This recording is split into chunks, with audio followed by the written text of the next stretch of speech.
தந்தை, மைந்தன், தூய ஆவி நாமத்தினாலே இந்த நல்ல நாளிலே உங்கள் யாவரையும் இந்த கிறிஸ்மஸ் வரும் நாட்களிலே உங்களை சந்திப்பதில்லை. இயேசு கிறிஸ்து ராஜாவாக வருகிறார் என்கின்ற உணர்வோடு கூட இந்த காலை நேரத்திலே உங்களை நான் வாழ்த்துவதிலே மிகுந்த மகிழ்ச்சி அடைகின்றேன்.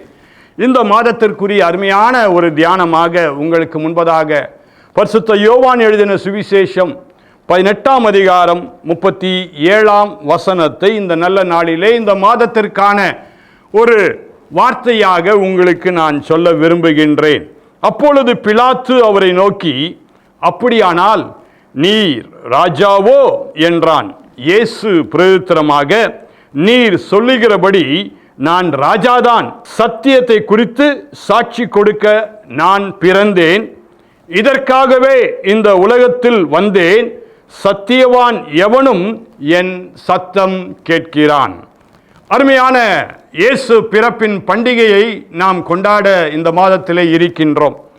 அருமையான இயேசு அவரை பார்த்து, நீர் ராஜாவா என்று கேட்ட பொழுது, ஆம் நான் ராஜாதான் என்று சொல்லி மிக அழுத்த திருத்தமாக அவர் சொல்வதை நாம் பார்க்கின்றோம். இந்த நாட்களிலே கிறிஸ்தவர்கள் என்ன சொல்லுகின்றார்கள்?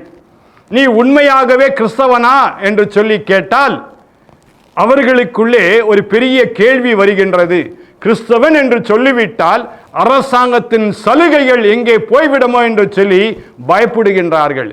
அநேகருடைய டிசியில கூட, படிப்பின் அந்த சர்டிபிகேட்டில் கூட என்ன சொல்லுகின்றார்கள் என்றால், நான் இந்து என்று சொல்லி எழுதுகின்றார்கள். ஆனால் இங்கே நாம் பார்க்கின்றோம், ஒரு ராஜாவுக்கு முன்பதாக, ஒரு தேசிய தலைவருக்கு முன்பதாக இயேசு நிறுத்தப்படுகின்றார்.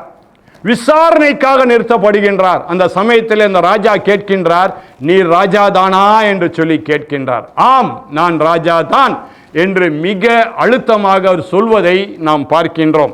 மட்டுமல்ல, அவர் அழகாக அந்த வசனத்திலே யோவான் 18:17 அழகாக அவர் சொல்லுகின்றார், சத்தியத்தை குறித்து சாட்சி கொடுக்க நான் பிறந்தேன்.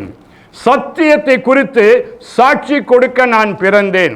எனக்கு அன்பார்ந்த தேவ ஜனமே, கிறிஸ்துவை உடையவர்களாக நாம் இருக்கும் பொழுது சத்தியத்தை பேசுகின்ற மக்களாக நாம் வாழ வேண்டும். கிறிஸ்து உங்களுக்குள் பிறந்திருந்தால், கிறிஸ்துவின் பிறப்பை கொண்டாடி இருக்கின்ற நாம், கிறிஸ்துவின் அன்பு, கிறிஸ்துவின் பிறப்பு நம் உள்ளத்திலே இருக்க வேண்டும். கிறிஸ்து நம் உள்ளத்தில் பிறந்திருந்தால், கிறிஸ்துவோடு கூட வாழ்கின்ற மக்களாக நாம் இருந்தால் சத்தியத்தை நாம் பேச வேண்டும். அதற்காக நாம் அழைக்கப்பட்டிருக்கின்றோம்.